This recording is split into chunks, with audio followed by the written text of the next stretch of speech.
pie charts, bar charts, line graphs, maps, and diagrams. That's a lot of information. But after 6 years of teaching IELTS, I found the three main elements you need to understand about task 1 to immediately improve your answers. In this super comprehensive lesson, you'll learn what these elements are, how to combine them into a full answer, and how a few simple tweaks can change the score of a real answer from a band 6 to a band 8, and that's verified by a former examiner. And there is a bonus lesson you won't regret. Starting with the first element. Out of all IELTS tasks, I think academic task 1 is the least intuitive. I mean, you really need to know what the examiners want when they say summarize, report what they call key features, make comparisons, and so on. I'll make it very easy for you. Let's call the first element the 7 rules of IELTS academic writing task 1 and have a look at each of them. They all are important. Ready? Let's start from the very beginning. Paraphrase the task sentence in your introduction. This is the simplest and easiest way to begin your report. Let's say the task is: the charts below show the average consumption of 3 nutrients by adults in the UK. All of these nutrients may be unhealthy if eaten too much. Each pie chart shows one nutrient: sodium, saturated fat, and added sugar, and what percentage of it people eat with their breakfast, lunch, dinner, and snacks. All you need is to paraphrase this task. So instead of saying the charts below show, we write the 3 pie charts give information about. Next, the average consumption of 3 nutrients by adults in the UK becomes the proportion of sodium, saturated fat, and added sugar in the typical meals of UK adults. Very close. And the second sentence: all of these nutrients may be unhealthy if eaten too much. We actually have a more formal version of it in the introduction. Excessive consumption of any of those nutrients is considered to negatively affect one's health. You see, the meaning is the same, just words are slightly different. In your next sentence, write an overview. A lot of students have heard that they need it, but let me show you a very common problem. Here is an overview of our task. People eat the most sodium and saturated fat at dinner, while most of their sugar is consumed with snacks. It's a beautiful complex sentence with a great linker while showing a soft contrast. A good overview? No, it's not. Why? Because where is breakfast? Where is lunch? From this overview, it feels like they don't exist. You should cover all the trends and all the groups of data. Let's try again. Overall, the first 2 meals of the day eaten by adults in the UK are relatively balanced and healthy, whereas dinner contains the most sodium and saturated fat. Most of the added sugar is in snack foods. Now it covers all the meals and all the nutrients. That's what we need. There are many different ways to write your overview and your report more generally. There is no single correct way. For example, let me show you another version of this overview. But there is one mistake or one weakness. So think about what you would change here. The first 2 meals of the day, breakfast and lunch, appear to be quite healthy, with a relatively even distribution of nutrients. Dinner and snacks are less balanced, with elevated fat content in the former and added sugar in the latter. The information is good, the language is impressive, but did you get the feeling that the writer jumped from one sentence to the next? That's because the second sentence contrasts the first. but there was no linker to warn us about it. Use linking words. A good one here would be on the other hand, which we use at the beginning of a sentence or even a new paragraph to show a contrast. The first two meals of the day appear to be quite healthy. On the other hand, dinner and snacks are less balanced, and so on. In the previous example, we used while and whereas in the middle of the sentence. Here is what's tricky about the linking words. Naturally, we tend not to use enough connectors, and as an English learner, you may not know enough to pick the perfect connector for each situation. But some test takers learn them and then try too hard and overuse them. Both will be punished. Have a look at the IELTS band descriptors examiners use. Band 5 in coherence and cohesion is very clear. There may be limited or overuse of cohesive devices with some inaccuracy. So clearly, you need to use not too many, not too few, and use them accurately without mistakes. And of course, cohesive devices are not just linkers, but also pronouns it, this, and references this method, this idea. Now, have a look at this sentence from body paragraphs. At breakfast, people typically consume 13% of their sodium, 16% of saturated fat, and 16% of added sugar. A good sentence? I mean, it's correct, but it's just a description of the chart. If you do this throughout your report, it may be seen as this. The recounting of detail is mainly mechanical. Band 5 in task achievement. Remember the question? Summarize the information. Make comparisons. It doesn't say describe what you see. So don't just describe, analyze. Like here, a typical breakfast is the lightest meal of the day. So I'm explaining what I found out. And now I need to give some figures to prove that this statement is true, which contains between 13 and 16% of each nutrient. And it's not important which is 13 and which is 16 because the numbers are so close, so I'm not spending time on this.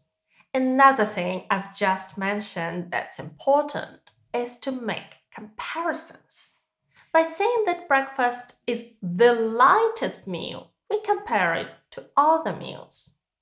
Here is another example. Out of all the meals, dinner contains the largest proportions of sodium and saturated fat, 42 and 39% of daily intake, respectively.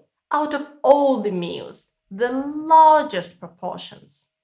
So these phrases show us a very clear comparison. And by the way, the last word, respectively, it means in the same order as something was mentioned. So sodium was mentioned first, it's 42%, and fat was mentioned later, so it's 39%. Have you seen tasks with a chart and a table, or two charts? There's a lot of information, and you need to select the most important bits, the key features. And that's exactly what the task says. Describe the key features. What are those? Let's have a look at the line graph. It covers a time period from 1920 to 2019. Like in any story, we want to know where it starts and where it ends. Also, 1960 stands out because that's where the numbers peaked. Here is how to put it into writing. The start. In 1920, the average British woman gave birth to approximately 2 children, while the Kazakhstani average was around 3.5. And now let's describe the first part of our trend. In both countries, the birth rate continued to increase until the 1960s, at which point it peaked at around 2.7 and 4.5 children per woman, respectively. And now, the second part. Between 1960 and 2019, the numbers generally declined, with the end of the period displaying a rate of approximately 1.8 children per woman in the UK and 3 in Kazakhstan. Just as we discussed before, I present the trend and then give some numbers to support my description. Okay, typically the key features are the highest and the lowest numbers or the biggest differences. So these 7 rules can help you with half of your task 1 score. The second half depends on your vocabulary and grammar, our next 2 elements. And you really need to make sure that all 3 work together, because if one part is broken, the whole thing will fall apart. When it comes to vocabulary, I guess that describing charts in English is not what you do in your spare time. So let me show you how to do it in a simple way that is highly valued by examiners. Let's go. Okay, first of all, let's have a look at this pie chart. Cruise passengers by country, percent. And we have the UK, Germany, France, Italy, and Spain. So, band 5 sentences would be very simple and sound something like 50% of passengers are from the UK. The passengers from Germany are 34% of the total number, and so on. Boring. First of all, we need to replace the verb to be. You should say to represent, to account for, to make up. Britons represent 50% of all passengers. The Germans account for 34% of the total number. Tourists from France, Italy, and Spain make up the remaining 16% of the people on board. That's much better, but we still repeated percents in each sentence: 50%, 34%. So here is what you can do instead. For example, you want to say 20%. You could say 1/5, or every 5th passenger, or 1 passenger out of 5. And then sentences would sound: Britons represent half of all passengers. The Germans account for 1/3 of the total number. Or every 3rd passenger on the cruise is German. These sentences sound much more varied in terms of their vocabulary. They are not the same. In task 1, you often need to talk about nationalities. So here are some ways to do that. For example, people from the UK, the British people, or just the British, or Britons. People from France, the French people, or the French. Don't forget the article, the French. People from the USA, the American people, the American, or Americans. What do you need to write a band 9 sentence? Well, that's where you have to think what lies behind these numbers. What's the pattern? What's the trend? For example, we could say the UK is the largest cruise market. That's the trend.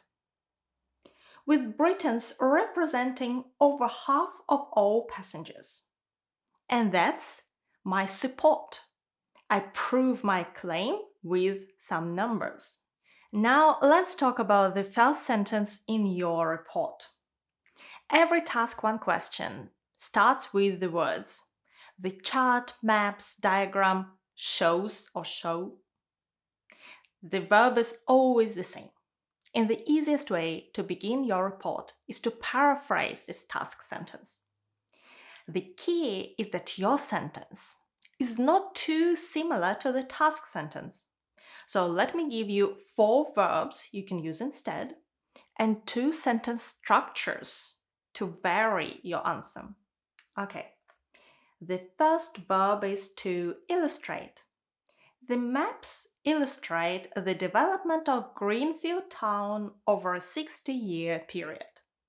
If this sentence sounds too similar to the question, you could say, the maps illustrate how Greenfield Town has been transformed from 1960 up to the present day.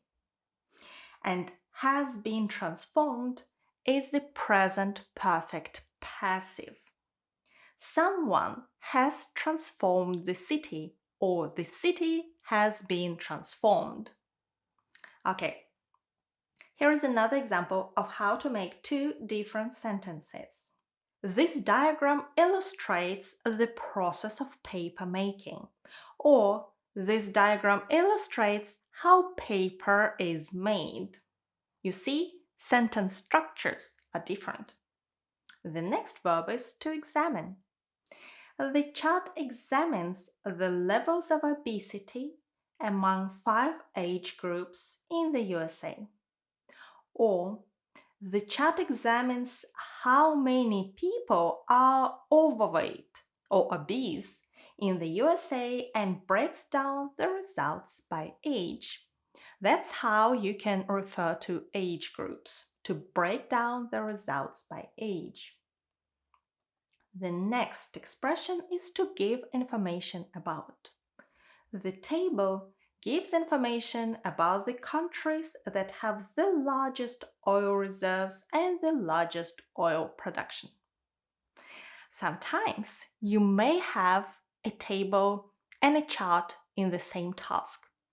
Then you could refer to them collectively as the data.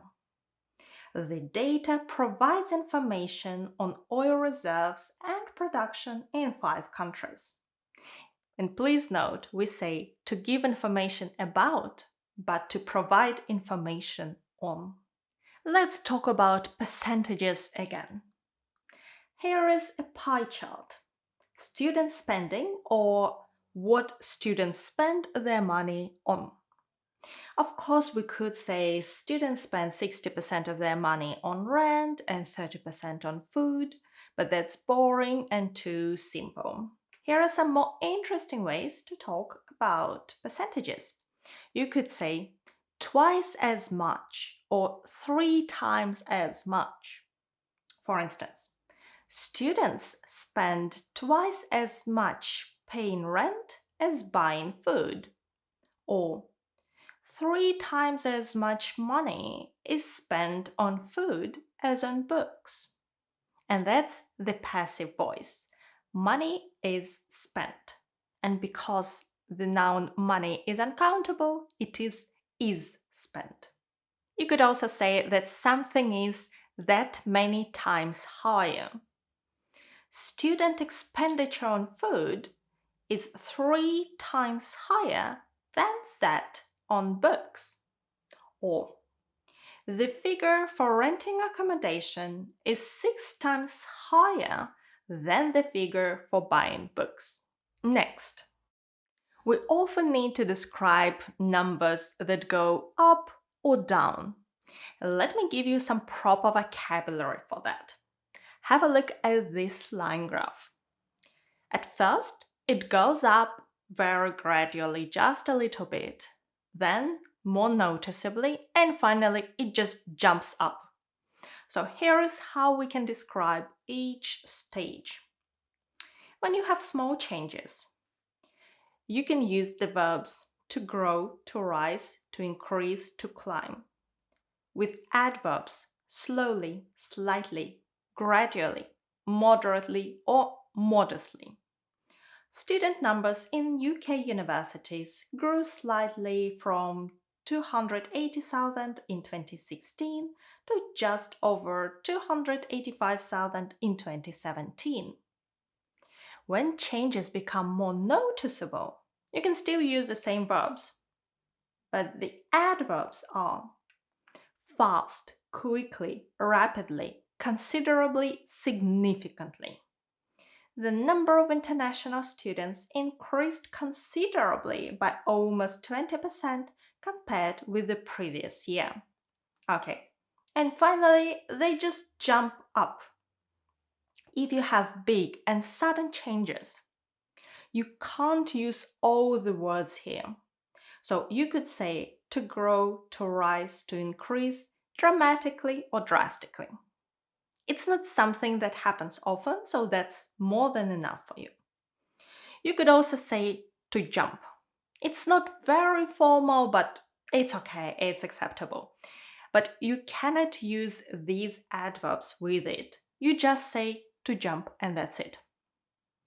The proportion of Chinese students rose sharply from 20% in 2016 to 30% in 2017. Or student numbers increased dramatically or jumped in 2008. Here, I don't want you to worry about complex vocabulary. A former examiner on our team once told me that he'd seen quite a lot of answers where students' vocabulary and grammar were probably good enough for a band 7. But they tried to impress so hard that their accuracy dragged them down. No need to show off, but adding a bit of variety and using words that convey precise meaning can go a long way. Similarly with grammar. No need for long and complicated sentences. But if sentences are very short and all the same, it doesn't help. Let me show you how to master the third element of our Task 1 success wheel. I'll show you different levels of complexity. Choose the one you can deliver without a lot of mistakes. And here, I want you to concentrate on grammar and not the task itself. So we're going to use the task with pie charts and meals from before. Ready? Now then, let's look at each part of the report. What I'm going to do is start off each part with some simple ideas and show you the possible ways to join them together to make some really effective complex ones. Each report begins with an introduction where you explain what is being described. Looking at the question, we can see it has two main elements. The pie charts compare the average amounts of 3 nutrients in the diets of UK adults. These nutrients can be bad for the health. If we wrote these two simple sentences in the test, it would be fine. But we can make it better. How about this? The 3 pie charts shown compare the average amounts of 3 potentially unhealthy ingredients, namely sodium, saturated fat, and added sugar. So instead of saying that the ingredients can be bad for the health, we can use the adverb potentially to indicate possibility and the adjective unhealthy, potentially unhealthy ingredients. And then we simply name the 3 ingredients, namely sodium, saturated fat, and added sugar. We can then add more information by using a simple connector like that or which are consumed by British adults at typical meal times of breakfast, lunch, and dinner, as well as snacks. In this case, because the subject of the second part of the sentence is the same as the subject in the first part, the ingredients, we can omit which are and say sodium, saturated fat, and added sugar consumed by British adults. The next part of our answer is an overview. Give a short summary. What does it all really mean? Write a sentence or two that clearly shows that you have understood the significance of what you see. We can put it near the beginning or leave it until the end. I recommend putting it right after your introduction while you still have enough time to write it. This part is interesting because we can do it in several different ways. When we look at the 3 meals, the simplest way to describe them is this. The highest consumption rates are at dinner. Snack time and then lunch come next.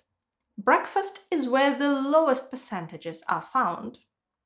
And most reports would try to connect all that in one sentence, and very often it just looks like a list with a couple of simple connecting words like and but. For example, the highest consumption rates are at dinner, then snack time and lunch come next, while breakfast has the lowest percentages. Again, no complaints.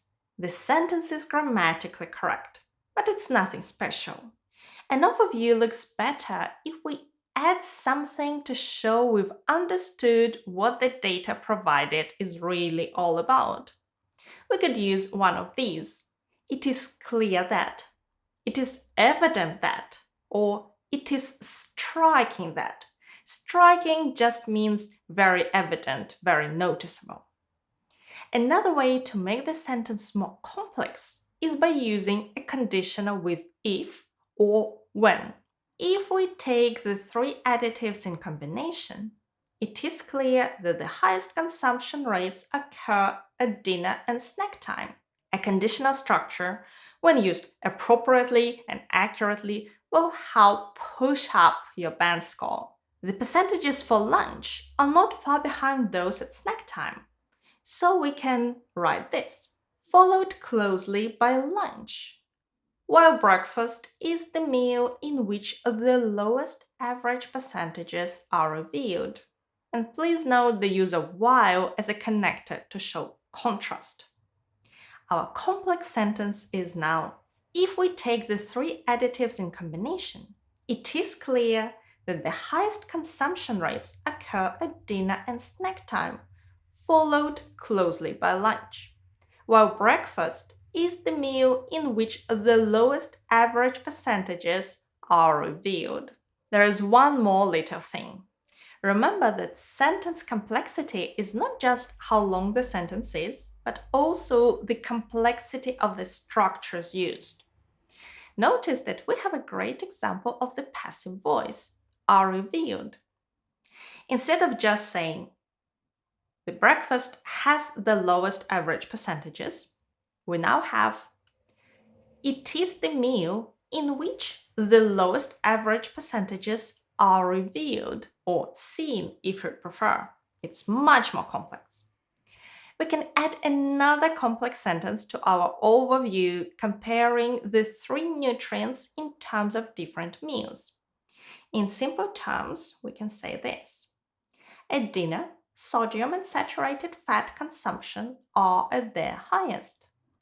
Added sugar predominates at snack time.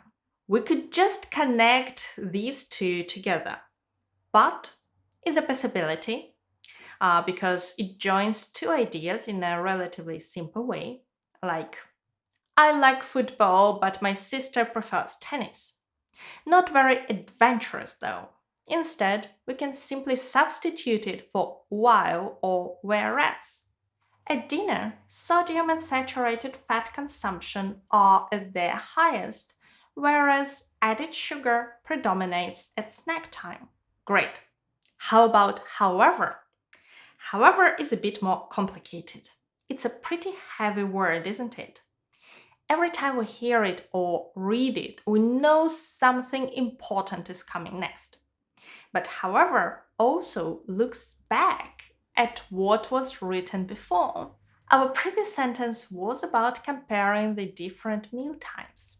So let's look in more detail at the three nutrients. What if I begin the sentence like this? However, when we look more closely at the three nutrients, at dinner, sodium and saturated fat consumption are at their highest, whereas added sugar predominates at snack time. That is a complex sentence. Now, before we go on with some more examples, let's pause for a moment to compare some of these linking words we use in the middle of the sentence to show contrast. First, we have while, whereas, although. With these, we put a comma before. I don't eat meat, although I occasionally eat fish. We can also use a simple but instead. Then we have connectors like however, nevertheless, on the other hand. With these, You must put a semicolon before them and a comma after. I don't eat meat, semicolon. However, comma, I occasionally eat fish. Instead of a semicolon before however, you could put a full stop. Although with the semicolon, the sentence is more complex. Just remember this. You cannot connect two clauses or two simple sentences by simply putting a comma before however. This is a very common mistake, and many native speakers make it. But you won't, because you know that before, however, nevertheless, and on the other hand, you need either a semicolon or a full stop. As we move into the body paragraphs, let's discuss each mealtime in more detail, starting with breakfast. We see two things. The lowest rates are at breakfast. There is very little variation between the three ingredients at breakfast. In body paragraphs, it's always important to mention the data, the numbers. Look how we can do it here. The lowest rates are at breakfast, where the figures for all three additives hardly vary, with both saturated fat and added sugar at 16% of their respective totals, and sodium at 3 percentage points less. We used a clause starting with where to refer specifically to breakfast, and then we add a long phrase that begins with both. This is a highly complex sentence. Just to make it clear, this is a band 9 level of complexity, and you don't have to go as far to get a band 7. I'm just showing you different things you could do. Lunch. At lunch, the data is also quite similar for all three ingredients. The percentages for the three are higher at lunch. Let's merge them. The lunchtime data also show broad similarities, though the percentages for all three are higher than breakfast, with both sodium and saturated fat at slightly more than a quarter of the totals and added sugar at a fifth. We're comparing lunch to breakfast, pointing out the general or broad similarities and put in another very useful contrasting connector, though it marks the differences in percentage points. By the way, a quarter is 25% and a fifth is 20%. Turning to other interesting data. In all four meal times, the distribution of both sodium and saturated fat is very similar. With this type of report, where we're comparing different features, we're not supposed to mention the reasons why the data is as it is. However, it would be nice to somehow use it because or since or as. There is a way. We can explain why the distribution of sodium and saturated fat is very similar using the percentages. Look, both sodium and saturated fat show similar distribution patterns since there is never more than 3 percentage points difference between the two over the four areas studied. A common linker we use is for example. Nothing wrong with it. But to add some variety, try out as far as something is concerned, which means in the case of as far as sodium is concerned, over 2/3 is consumed either at dinner, 42%, or lunch, 28%, in comparison with breakfast, 13%, and out of regular mealtime snacks, 17%. Also, avoid the temptation to make your sentences too long, too complex. It's much better to add a great connector like likewise or similarly at the start of a new sentence. Likewise, saturated fat consumption is at its highest at dinner, followed by lunch, whereas breakfast and snacks stand at 16 and 19%, respectively. With added sugar, we also have the chance to explain and compare, pointing to how different the overall pattern is in this case. Added sugar is different. Almost half of this additive is consumed during snacks. The rest is evenly consumed over the 3 main meals. So here is the complex version. However, added sugar displays a somewhat different pattern because snacks account for almost half of the total, and the 3 traditional mealtimes make up the remainder in almost equal proportions, varying from 16% at breakfast to 20% at lunch. We've connected all three, putting however at the start and using because to explain what's going on. It's very important to make sure that all your complex sentences are clear, that the reader will be able to understand exactly the points you're making. Complexity and clarity together mean a high score. Accuracy is so vital. After all, the category is called grammatical range and accuracy. Okay, so far you've learned all three elements you need to understand to succeed in task 1. Now let me show you how to use them together to write a full report from start to finish. I guess you had enough of the pie charts. If not, and you'd like to see a full answer, I'll link it below. But we're gonna go back to quite a complex task you've seen briefly with a chart and a table. And before we look at the introduction, check out how to organize your report. It's important.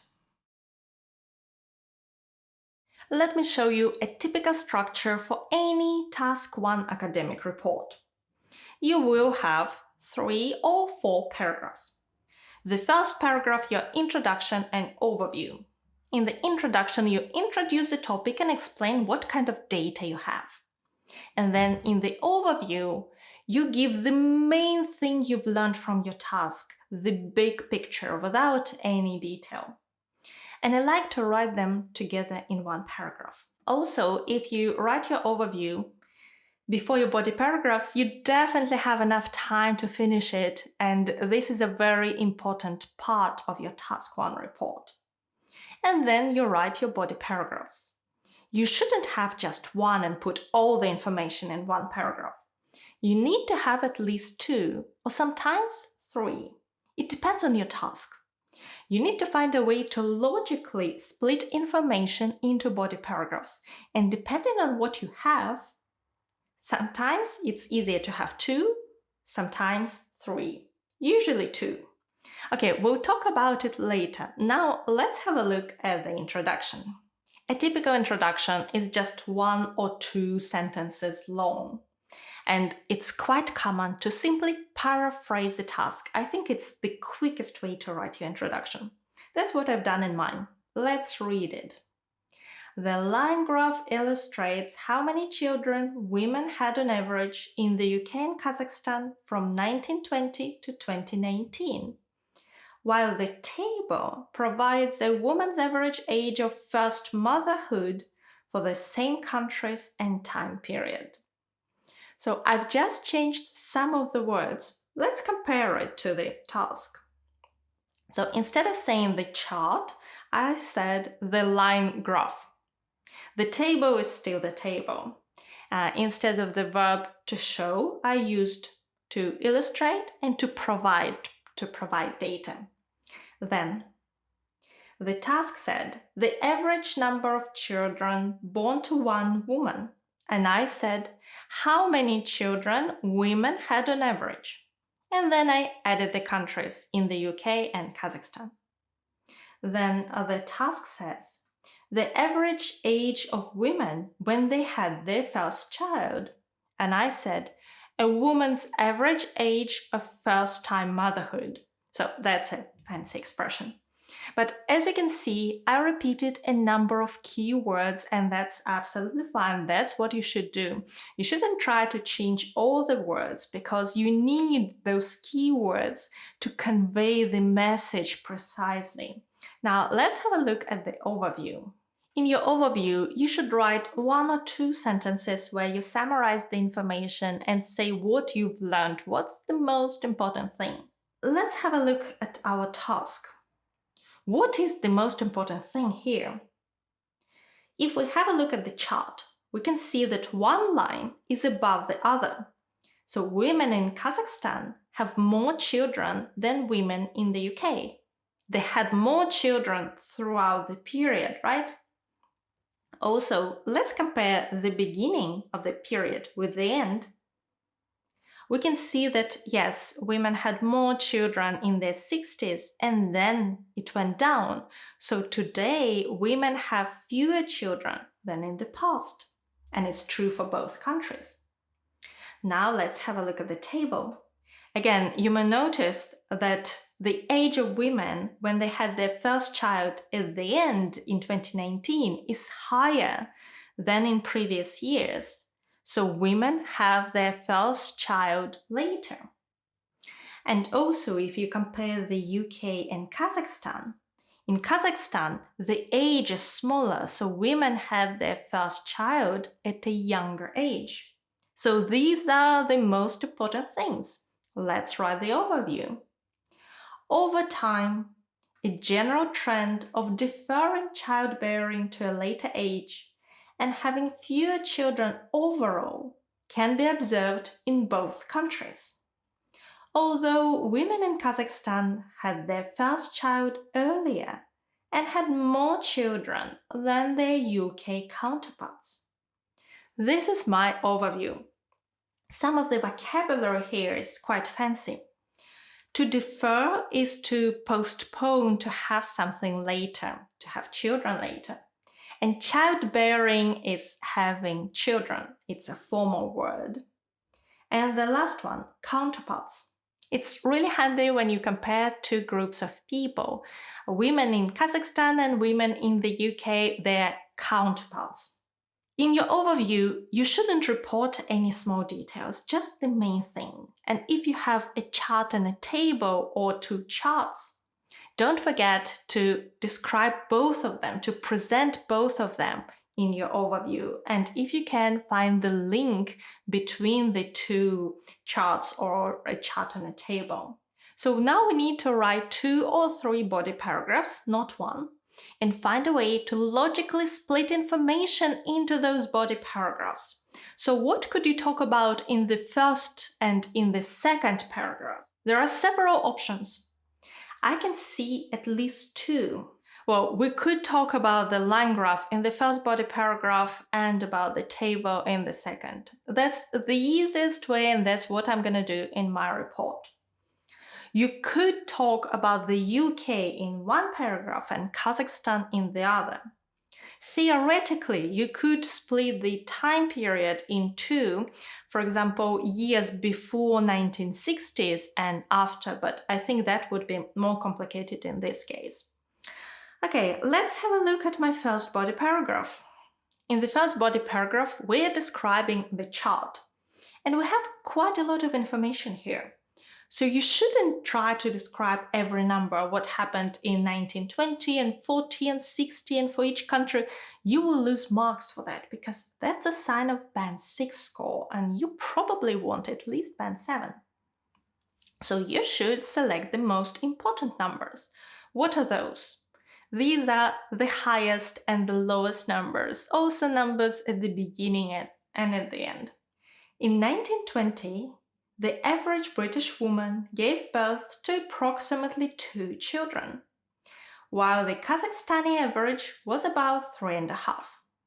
In both countries, the birth rate continued to increase until the 1960s, at which point it peaked at around 2.7 and 4.5 children per woman, respectively. Between 1960 and 2019, the numbers generally declined, with the end of the period displaying a rate of approximately 1.8 children per woman in the UK and 3 in Kazakhstan. And as you can see, I described the numbers at the beginning, in the middle, and at the end. Let's have a look at some language. Gave birth to approximately 2 children. When we look at the chart, we can't say what exactly the number was. It was approximately 2, but perhaps it was a bit higher than 2. So, not to be wrong, we say approximately 2. Another word is respectively. It means in the same order as things were mentioned before. around 2.7 and 4.5 children respectively.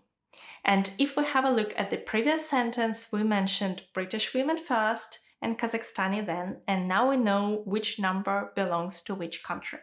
Now let's have a look at the second body paragraph. When you're describing a table, it's a little bit less visual than a chart, so you need to look at the numbers and compare them yourself. But also we have a lot of small details here. Don't get bogged down in them. Try to find the main picture. What is the main conclusion? Well, I can see that numbers in Kazakhstan are always lower than numbers in the UK. This means that women in Kazakhstan give birth to their first child earlier. That's an important conclusion. And then I don't want to report all these numbers. So I'm going to talk about numbers at the beginning of the period and then at the end. You could talk about the highest and the lowest numbers. It's up to you. So let's have a look at my body paragraph. In terms of women's age at first childbirth, females in Kazakhstan preceded those in Britain by about 1 to 4 years across all time periods. The average age of giving birth to the first child increased slightly in both countries, from 26.5 in the UK and 23 in Kazakhstan in 1920 to 28.9 and 27.6 in 2019, respectively. And this is the second body paragraph. I began it with the linker in terms of women's age at first childbirth. So it tells us what this paragraph is about, and it also helps to link this paragraph to the previous body paragraph. Then, females in Kazakhstan, or women in Kazakhstan, preceded. That means they were earlier, they gave birth earlier. They preceded those in Britain by about 1 to 4 years across all time periods. So I just looked at the numbers in Kazakhstan and Britain and compared them, and they differed between 1 and 4 years. So I just summarized it in this simple phrase.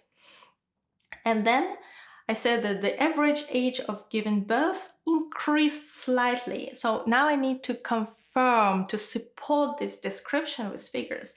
So I give figures at the beginning of the period in both countries and then at the end, and the paragraph is ready. Now let me show you the full report. Here it is. It's 211 words long. High-scoring answers are often longer because people can write at a faster pace. But if you're aiming for band 7, then your report should probably be between 170 and 190 words. Then you will be above the limit, but also the report is not too long, so you have more time to write it, to think about all the words, and to check it, which is very important for your score. And you might have noticed that there is no conclusion in this report. That's because you don't need a conclusion in task 1. You only need it in task 2. You know, I've been teaching IELTS for 6 years, and I've recently calculated that I've probably read around 10,000 writing answers. And I've seen a fair share of answers that wouldn't get the score those students needed, typically a band 7, even though those students knew English well enough. And that's a heartbreak, because these mistakes are so common, and I've seen them time and time again. For example, this report, written by my student, was graded by a former examiner as 6.5.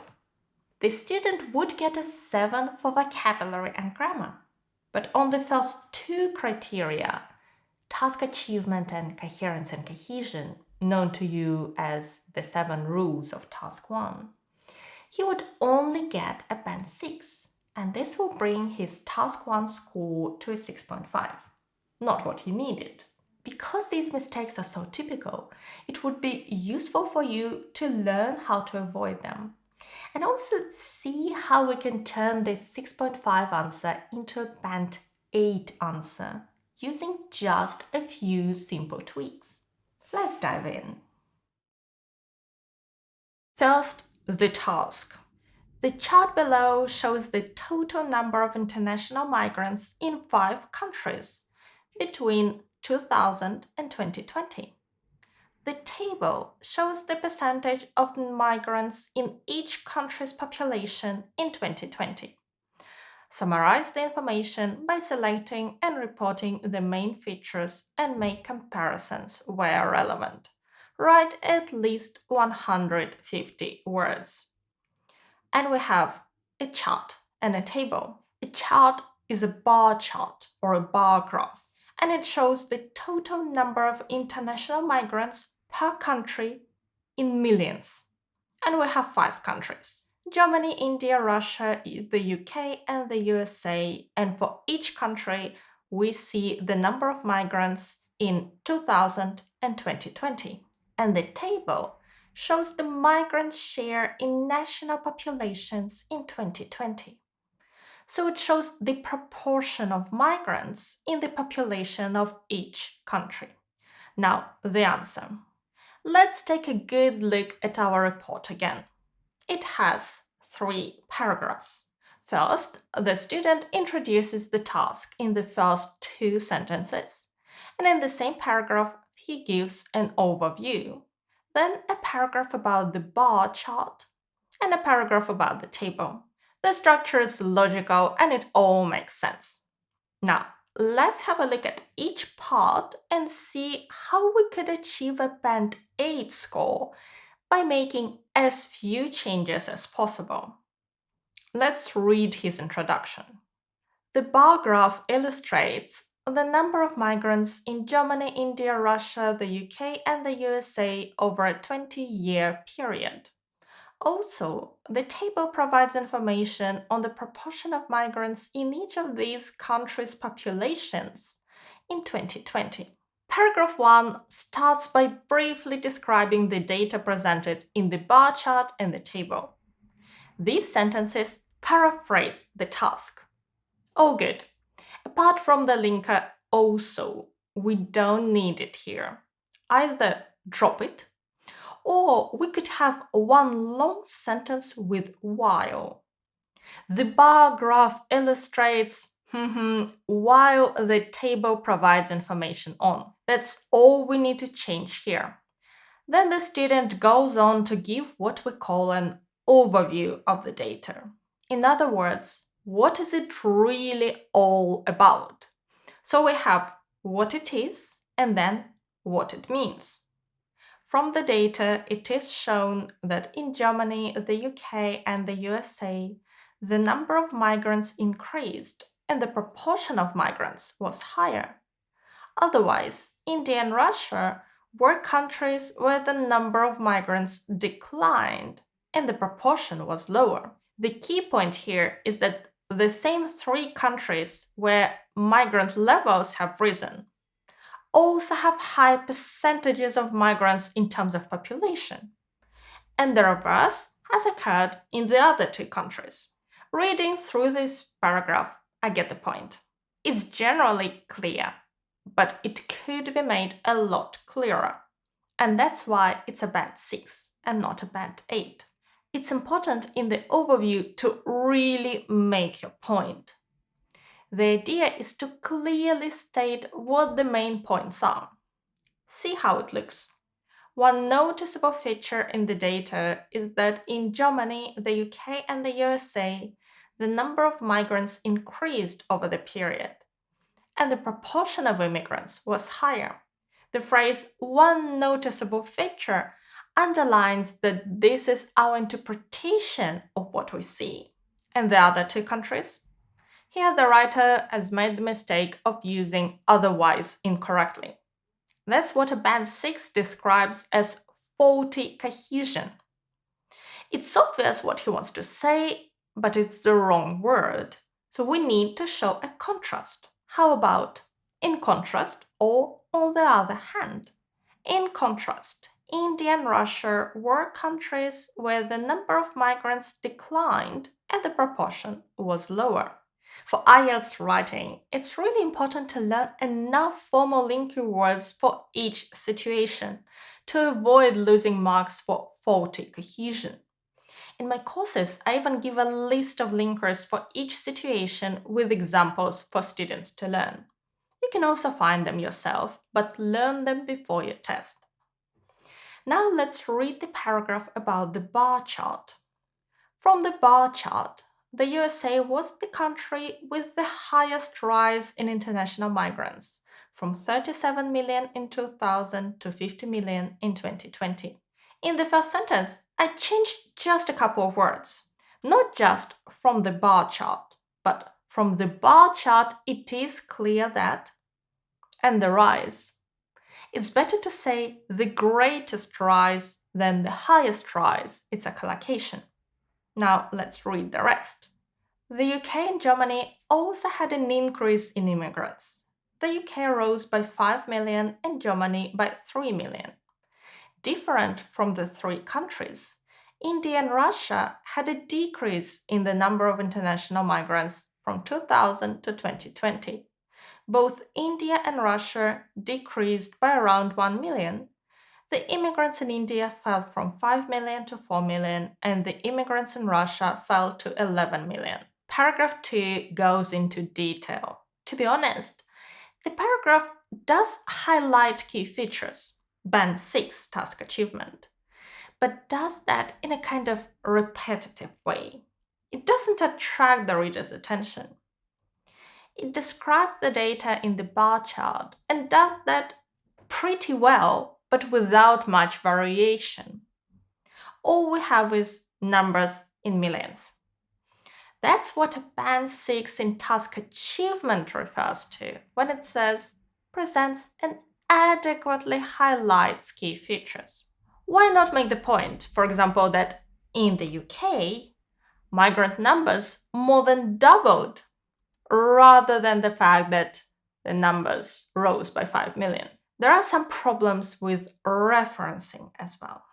Referencing is when you use pronouns, they, it, or other ways to show what you mean without repeating the same nouns. Notice how many times the countries are named.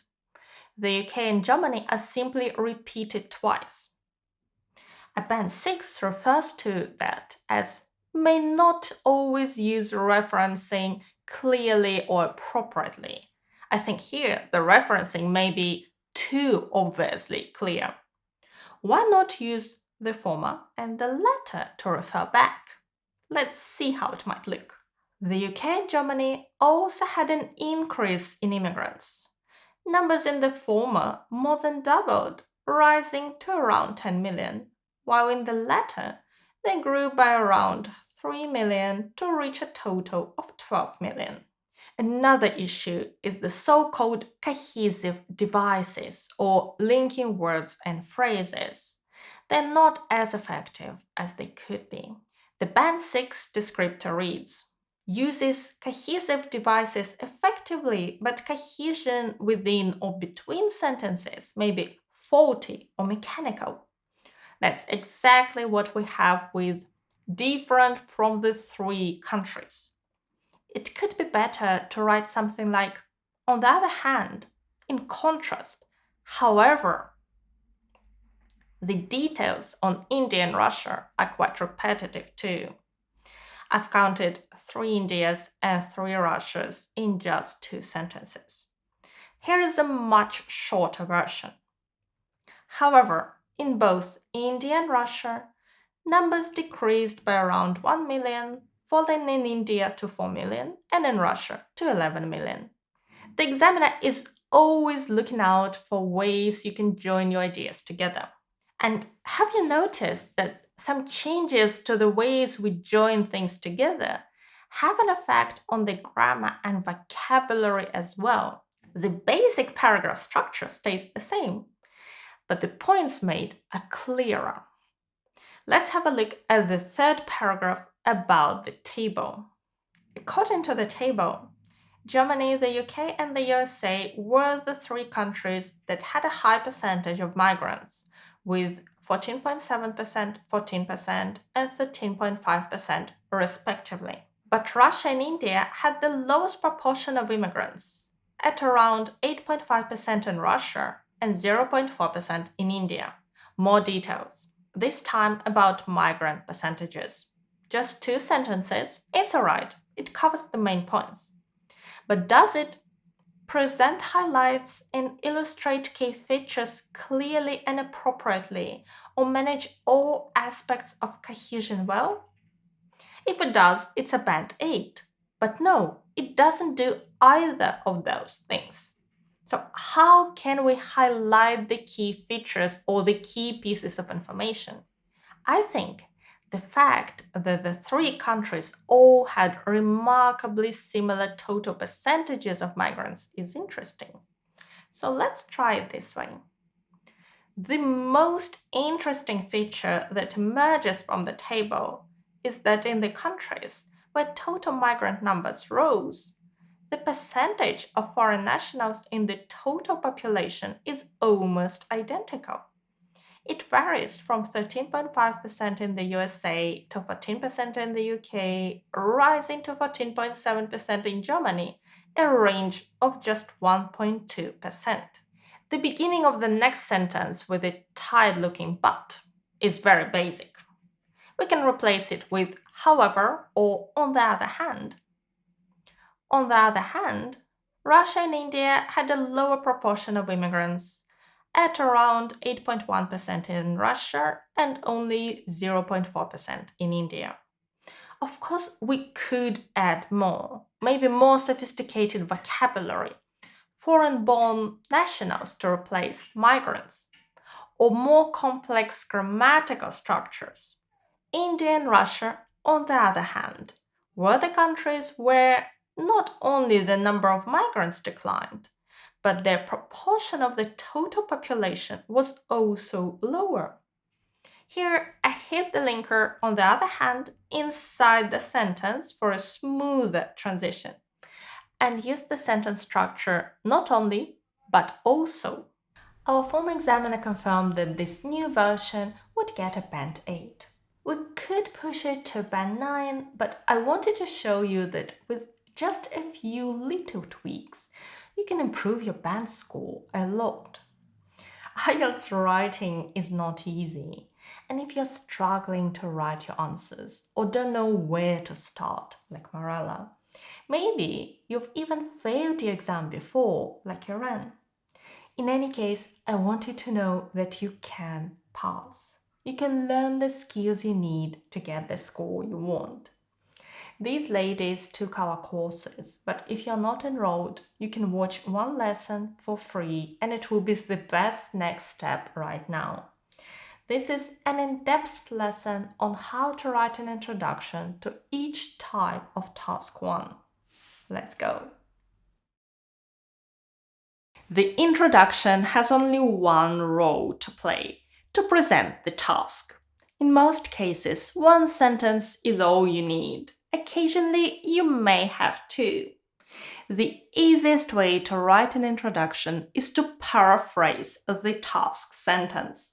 Please note that you must not copy phrases from the task directly, but rather express the same idea in different words. Let me show you an example. Here is the task. The chart below shows the levels of employment in different sectors of the UK economy. My introduction is: the bar chart illustrates how many people were employed in 4 major industry sectors in the UK between 1910 and 2010. As you can see, my introduction has the same meaning as the first sentence in the task. Let me show you how you can paraphrase each part of your task sentence. How can you replace the type of task?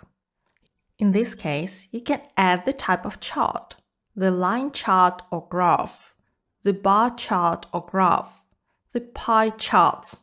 Pie charts are usually called charts and not graphs, and in most cases you have 2 or 3 of them, hence the plural form. If you have charts of one type, you can use these names.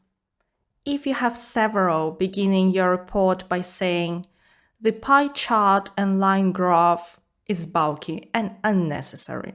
Just say the graphs or the charts. It's okay to repeat this word. You can also begin with the data. What if you have a diagram? Well, just say the diagram. There is no synonym. Don't try to replace this word with anything else. In your report, you must use precise language. And don't worry about repeating keywords. Therefore, if you have maps, say maps. And if you have a table, say a table or the data. Next, the chart diagram map shows. The verb is always to show. Actually, you can keep it. The bar graph shows. There is nothing wrong with it.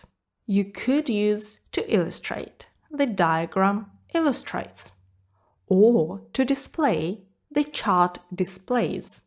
A longer alternative is to provide information on. The data provide information on. The data is plural. The data provide information. Or to give information about. The table gives information about. The first three, to show, to illustrate, and to display, are more universal and can be used in almost any type of task. The phrases to provide information and to give information work well in some sentences but not in others. Carefully read your sentence to see which verb works better. Next, how can you paraphrase the main part of the task sentence? The chart shows the top 10 countries for oil production and consumption in 2010 and 2015. How can we rephrase the part I've highlighted? How about this? The bar graph illustrates the leading dozen of nations. I looked for a synonym for each word. Top, leading, 10, dozen. Well, I know a dozen is 12, but whatever. Countries, nations. The leading dozen of nations. What do you think about this technique? I would say, don't do that.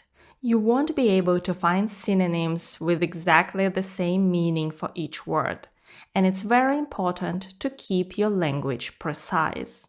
Instead, you could look at the main words and see how you could change the form of those words. Production to produce, consumption to consume. Now, how can we paraphrase this sentence using the words to produce and to consume? The bar graph provides information on the countries that produced and consumed the most oil in 2010 and 2015. You can also use some question words to change your sentence structure. These are which, what, how much, how, and so on. Can we use any of them here? A couple, I think. The bar graph illustrates which countries produced and consumed the most oil in 2 time periods, 2010 and 2015. Or the bar graph shows how much oil was produced and consumed by the leading countries in 2 time periods. That's the passive voice. The oil was produced by countries. Another way to paraphrase is to add the words changes, amount, or level, if they make sense in your sentence. The bar chart displays the amount of oil produced and consumed by the leading countries in the years 2010 and 2015. The bar graph shows the changes in production and consumption of oil by 10 leading countries between 2010 and 2015. Now let's talk about the time period. Our task ends with in 2010 and 2015.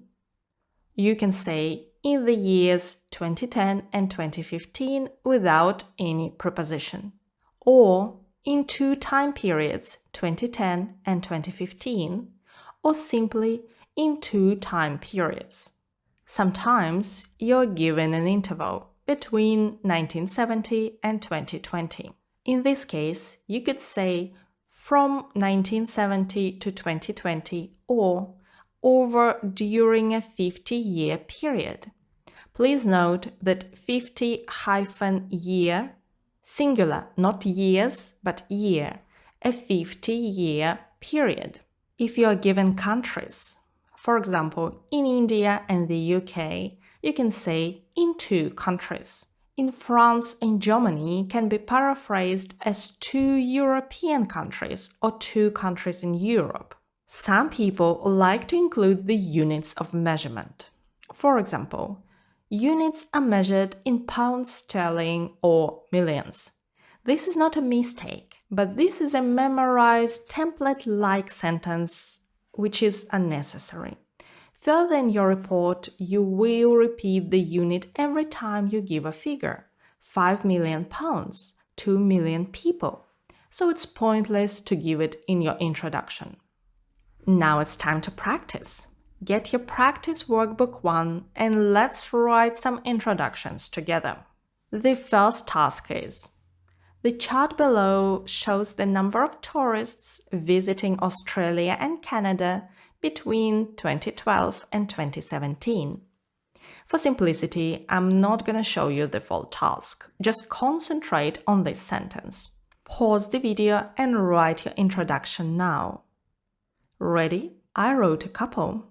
The line graph illustrates how many people visited Australia and Canada as tourists over a 5-year period. Instead of the chart, I used the line graph. To show became to illustrate. The number of tourists visiting, how many people visited as tourists. I kept the countries as they were. In 2012 and 2017 is now over a 5-year period. That's it. Here is another version. The graph displays information about the amount of foreign tourism in 2 English-speaking countries from 2012 to 2017. Instead of tourists, I used tourism and added the word amount, the amount of foreign tourism. Australia and Canada are both English-speaking, so I decided to describe them this way. I could just say 2 countries. Between 2012 and 2017 is now from 2012 to 2017. Next, charts and tables without dates. Have a look at this task. In your introduction, you can simply paraphrase the first sentence as we did before, or you can actually add some information from your charts. Let's practice. Go ahead, read the task, and write your introduction. Pause the video now. Ready to continue? Here is my first version. The charts illustrate the distribution of water resources on Earth. How water resources are distributed is the same as the distribution of water resources. Global is on Earth. This introduction paraphrases the task sentence. In my second version, I added some extra information from the charts. The charts provide information on the natural sources of water available on Earth and examine their distribution across various types of water and different regions of the world. Types of water and regions are what we see on our charts, so I used this information in the introduction. As a result, it's longer than the introduction I showed you before, but it works just as well. Let's have a look at other types of tasks. How can you paraphrase the task sentence if you have maps? The task is: the maps below show Westfield University as it is now and the plans for its development. All you need is some small changes, nothing drastic. Have a look at this one.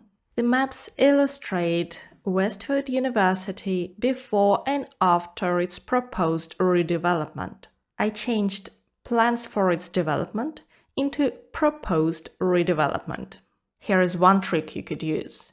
Maps always show changes, so add this word to your introduction. The maps display the main changes that are proposed in Westfield University up until 2030. When you're talking about changes, you don't need to use before and after. What we do is we compare the plans before and after to find those changes. So the changes is a noun. I could use the verb to change. The maps provide information about what will change in Westfield University after its redevelopment. This sentence is slightly less formal than the previous options, but you can still use it. Let's practice. Here is the task. Go ahead and write your introduction. Pause the video now. Ready? Okay, here is my answer. The maps illustrate the main changes that have taken place in Newbury High School from 1980 until the present moment. Because I'm talking about the result we see now, I use the present perfect here. And the proposed development up until 2030. So here I changed the plans for development to proposed development and added the date from the last map. Diagrams. When you get a diagram, it's easier to find a way to paraphrase the task sentence if you remember this. Diagrams show a process, stages, or how something is made, grown, etc. Here is the first task. The diagram below shows the stages in the recycling of aluminium drink cans. In this task, we see the words "the stages." How can you paraphrase it using the process or how? Go ahead, pause the video and write your introduction. Okay, I have several ideas. The diagram illustrates the process of recycling aluminium drink cans. Here I used the process. We can also use how. The diagram provides information about how aluminium drink cans are recycled. You can even keep the word stages. The diagram displays the stages involved in aluminium drink cans recycling. You see, the paraphrasing is light. I keep the keywords aluminium, drink cans, and recycling. This is the way to make sure my language is precise. Here is another task. The diagram below shows how geothermal energy is used to produce electricity. Try to paraphrase this introduction. Pause the video now. Ready to continue? Here is mine. The task uses the how structure. How energy is used. I used the process. The diagram illustrates the process of electricity generation in a geothermal station. I substituted to produce electricity with electricity generation and changed geothermal energy to a geothermal station. In our context, both work. It's important to write your introduction quickly to have more time for the all-important overview and at least 2 body paragraphs. That's what you can learn in these 2 lessons. You can also learn how to meet each requirement. Plan your report. Link your ideas. We'll even brush up on the verb tenses and passive voice. You'll also learn how to write each type of task. You've seen the preview of the Task 1 course. In the IELTS academic pack, you'll also get vocabulary for Task 1, courses for writing Task 2 and speaking, and step-by-step guides to listening and reading. There is no separate courses for these 2 because I think my free lessons and official practice tests are all you need. That was a super comprehensive lesson, wasn't it? Are you still here with me? If you are, please comment "I'm a star" because you are. You've learned so much today, and now it's time to turn this theoretical knowledge into practical skills and your writing skills. And I wish you every luck in your preparation and in your exam. Thank you so much for watching me today. All the best. Bye!